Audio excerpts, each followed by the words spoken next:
ආයිබෝවන් ඔයාලා හැමෝම ආදරෙන් පිළිගන්නවා අලුත්ම YouTube channel එකට.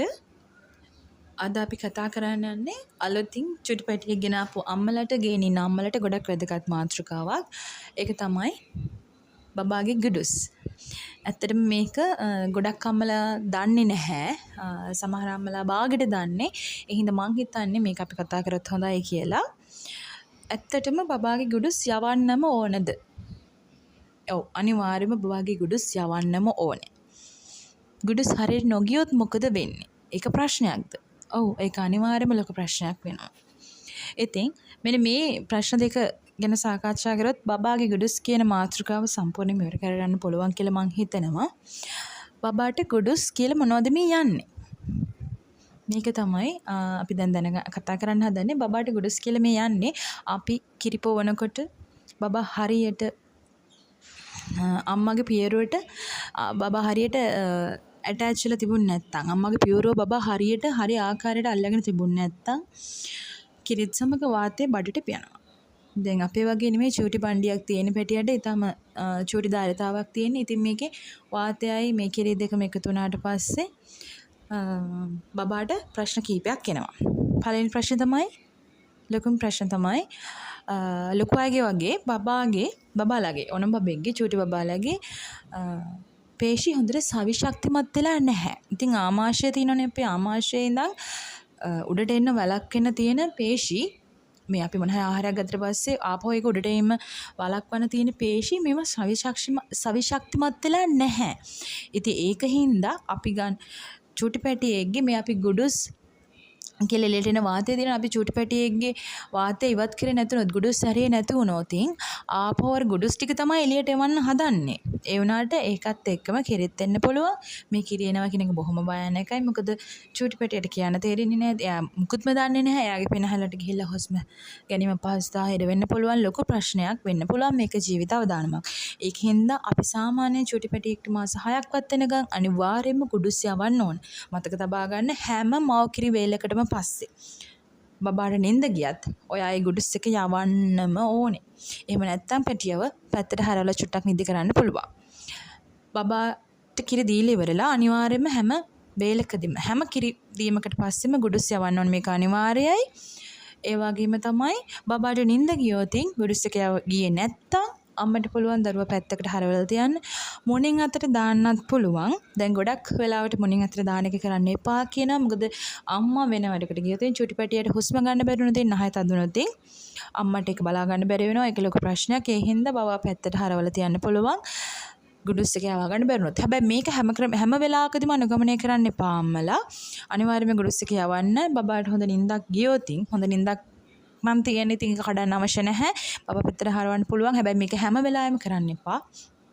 දෙවෙනි කාරණාව තමයි බබාට හරියට ගුඩුස් එක ගියේ නැති වුණොත් බබා කිරි බොන්නේ නැහැ. මොකද එයාගේ බඩ පුරව දාලා තියෙන්නේ. පළවෙනි එක තමයි ඒක ජීවිත අවදානමක් වුණත් වෙන්න පුළුවන්. දෙවෙනි එක තමයි බබාට ගුඩුස් හරියට ගියේ නැතුනහම බබා කිරි බොන්නේ නැහැ. මොකද එයාගේ බඩ පුරව දාලා තියෙන්නේ. එයාගේ බඩ පිපිල වගේ යාට තියෙන්නේ. ඒ හින්දා අනිවාර්යෙන් ගුඩුස් එක යවන්න. තුන්වෙනි කාරණාව තමයි බබාට මෙහෙම දිගින් දිගට බඩේ වාතය එකතු වෙලා තියෙනකොට කෝලික් කියලා තත්ත්වයක් එන්න පුළුවන්.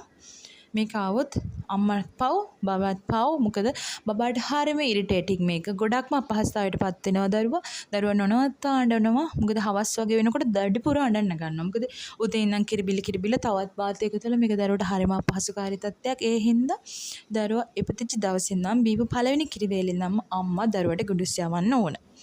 මෙන්න මේ වගේ කාරණා කිහිපයක්ම තියෙනවා. ඒ හින්දා ගුඩුස් යවන එක අනිවාර්යයි.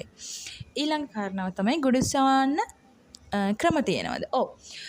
විශේෂිත ක්‍රම කිහිපයක් තියෙනවා. ඒකින් අනිවාර්යයෙන්ම දරුවට කටින් හරි පිටිපස්සෙන් හරි ගුඩුස් යනවා. එතකොට මේක කටින්ම යන්න ඕනේ කියලා නෑ. පිටිපස්සෙන් වාතයක් විදිහට පිට වුණත් හරි. එතකොට යවන ක්‍රම තමයි මම දැන් ඔයාලට මේ ස්ක්‍රීන් එකේ දානවා. පළවෙනි ක්‍රමය සාර්ථක ක්‍රමයක්. හොඳ සාර්ථක ක්‍රමයක්. අම්මගේ උරහිසට බබාව තියාගන්න පුළුවන්. මෙන්න මේ විදිහට තියාගෙන ගුඩුස් එක යවන්න පුළුවන්. දෙවෙනි ක්‍රමය තමයි මේ විදිහට අම්මගේ දන හිස උඩින් බබා තියාගන්න පුළුවන්. හැබැයි මේ තියාගන්න කියන්නේ බඩ තමයි තියෙන්න ඕන. අපි උරහිස උඩින් තියෙනකොටත් දරුවගේ බඩ තමයි පොඩක් තෙරපෙන්න ඕනේ. එතකොට ගෑස් ටික යනවා, බඩ දින වාතය ටික යනවා. මෙතන දන හිස උඩ තියෙනකොටත් බබාගේ බඩ තමයි තියෙන්න ඕන. තුන්වෙනි එක තමයි තුන්වෙනි ආකාරයේ බබාව අපිට මේ වාඩි කරලා තියාගන්න පුළුවන්. මෙන්න මේ විදිහට අල්ලගෙන මේ ෆොටෝ එකේ තියෙන විදිහටම මෙහෙම කරලා නිකට අල්ලගෙන හුස්ම ගන්න ගෙල හිර වෙන්නේ නැති විදියට, ගෙල නැවෙන්නේ නැති විදියට අල්ල ගන්න ඕනේ. ඒ වගේම දරුවගේ පිටුපස හොඳින් කෙලින් තියෙන්න ඕන. පිටුපස හොඳින් කෙලින් තියෙන්න ඕන. මෙන්න මේ ආකාර තුනෙන් එකක් භාවිතා කරන්න පුළුවන්. මේ තුන්වෙනි ක්‍රමයේදී දරුවා අපි සිටින් පොසිෂන් එකේ වාඩි වෙලා තියෙන ආකාරයට තියෙනවා නම් දරුවගේ පිටුපස බෑක් සයිඩ් එක හොඳට කෙලින් තියෙන්න ඕන. ඒ වගේම මෙතන නිකට යටින් හොඳින් අල්ල ගන්න ඕන. අම්මා ගැතර තද වෙලා දරුවට හුස්ම ගැනීම අපහසුතාවයක් ඇති වෙන්නත් බෑ. බෙල්ල මෙහෙම නැවිලා ඉවරලා හුස්ම ගැනීම අපහසුතාවයක් ඇති වෙන්නත් බෑ. එතකොට ওই ක්‍රම වලින් එකක් අම්මට පාවිච්චි කරන්න පුළුවන්. අනිවාර්යෙන් ගුඩුස් යවන්න ඕන කියන හේතුවත් මම කිව්වා. මෙන්න මේ වගේ ක්‍රම භාවිතා කරන්නත් පුළුවන්. ඒ වගේම අම්මලට අම්මගේ ඇඳුම් සමහරවිට අපි ගොඩක් වෙලාවට ගුඩුස් එක යනකොට කිරි ටිකක් යනවා. මොකද සමහරවිට වැඩිපුර බීලා තියෙන්න පුළුවන් දරුවා. නැත්තම් වාතයයි කිරි දෙකම එකතු වෙලා යන්න පුළුවන්. ඒ හින්දා අම්මගේ පිටට මේ පළවෙනි ක්‍රමයේ භාවිතා කරනකොට අම්මගේ පිටට බර්බ් ක්ලොත් එකක් මේ අපිට ගුඩුස් යනකොට කිරියෝ මොනවා වැටෙනවා. ඉතින් ඒක දාගෙනම චුටි නැබි කෑල්ලක් නවලා දාගන්න පුළුවන් ඇත්තටම. දාගත්ත ඉතින් අම්මගේ ඇඳුම ආයෙ මාරු කරන්න ඕන වෙන්නේ නැහැ. එතකොට මම හිතනවා අම්මට බබාගේ ගුඩුස් කියන ප්‍රශ්නය මෙතනින් ඉවරයි කියලා. මොකද අනිවාර්යයෙන්ම බබෙක්ට ගුඩුස් යවන්න ඕන. ඇයි ඒ යවන ක්‍රමය මම දැන් කියලා දුන්නා. ඉතින් අම්මලා මොන හරි දෙයක් ඉගෙන ගත්තා නම් අලුත් අම්මේ මගේ YouTube channel එක subscribe කරන් යන්න කියලා මම ඔයාලට කියනවා.